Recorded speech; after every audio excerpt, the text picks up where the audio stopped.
విద్య part 30. నిన్నటి తర్వాయి భాగము. నిర్వర్తిక్ మార్జనము. రోగి వైపు అరచేతి వెనుక భాగాన్ని ఉంచి చికిత్సకుడు చేతులను మర్దనకు వ్యతిరేక దిశలో త్రిప్పాలి. స్పర్శ మార్జనము. ఇది శరీరాన్ని తాకి చేసే మర్దన. రోగి శరీరాన్ని చేతివేళ్లతో తాకి ఈ మర్దన చేయబడుతుంది. ప్రగాఢ స్పర్శ మార్జనము. ఈ మర్దన ఏదైనా విశేష స్థానం మీద చేయాలి. ఆ స్థానాన్ని వేళ్ల కణుపులతో 8 ఆకారంలో కలయదిప్పుతూ చేయాలి. ధపకీ మార్జనము.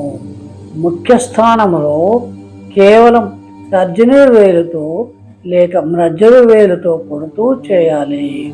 నెమ్మదిగా సమ్మెట మాదిరిగా దెబ్బ వేస్తూ చేయాలి. దీని వలన ఆ స్థానం ఉత్తేజితమై చైతన్యం కలుగుతుంది. అంతేకాక ఆ ప్రాంతంలో ఉష్ణము కలుగుతుంది. అంగుళీ ప్రసారణ. కుడి చేతి 5 వేళ్లను ప్రతి వేలి మధ్య కొంత ఎడం ఉండేటట్లుగా విస్తరించి ఉంచాలి. వేళ్ల కొసలను బాధగా ఉన్న భాగంలో 6 అంగుళాల దూరంలో ఉంచాలి. ఈ విధంగా వేళ్ల కొసల నుంచి మాధ్యమం యొక్క బలాన్ని ప్రసారణ చేస్తూ కొద్ది నిమిషాలు ఉంచితే చాలా లాభం ఉంటుంది. ప్రాణాయామాయ శ్వాసోచ్ఛ్వాసము.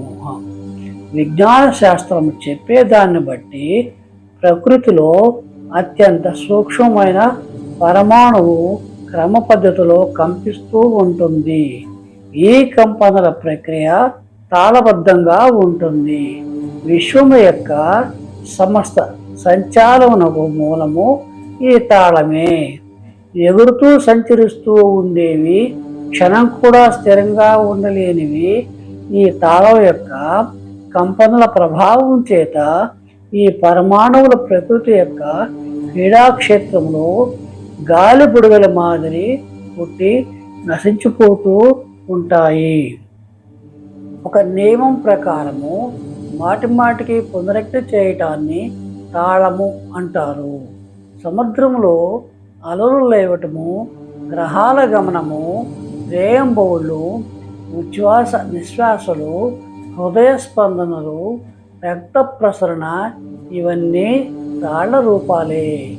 ఈ తాళ ఘటనము నిలిచిపోతే విశ్వలీల సమాప్తమైపోతుంది. నీవు కూడా ఈ తాళగతిని అనుసరించి నీ జీవన క్రమాన్ని నడుపుకోవాలి.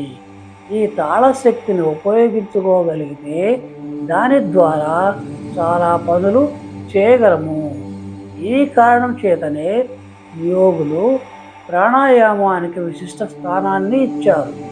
శ్వాస అనే వ్యాయామ క్రియ వలన ఏమి ఫలితము అని సామాన్యులు ఎగతాళి చేయవచ్చు. కానీ నిజమైన యోగులు ఈ గొప్ప క్రియా చేత ప్రకృతి శక్తి యొక్క అనంత ప్రవాహంతో తమను అనుసంధించుకొని గొప్ప ఫలితాలను పొందుతారు.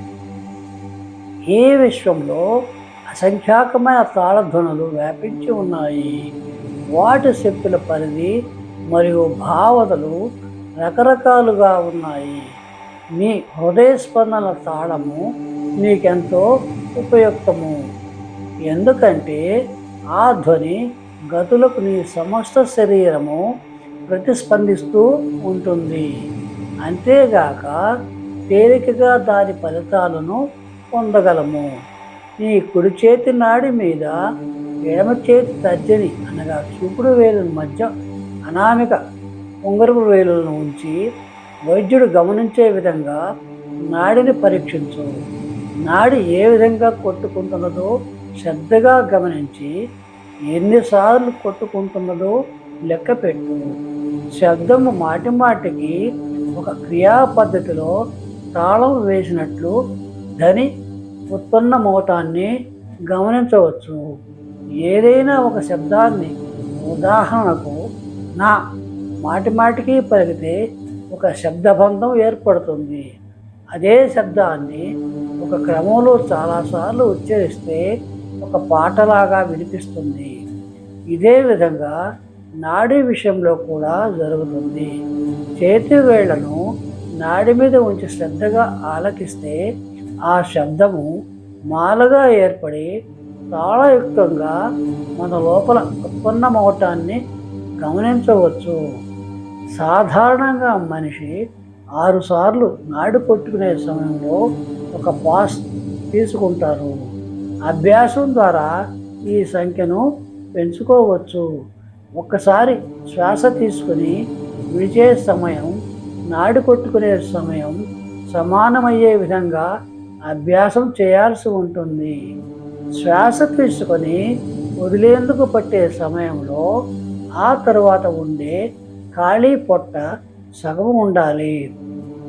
ఉచ్ఛ్వాస నిశ్వాసల దీర్ఘతరం చేస్తూ అదే క్రమంలో కుంభక సమయాన్ని కూడా పెంచాలి.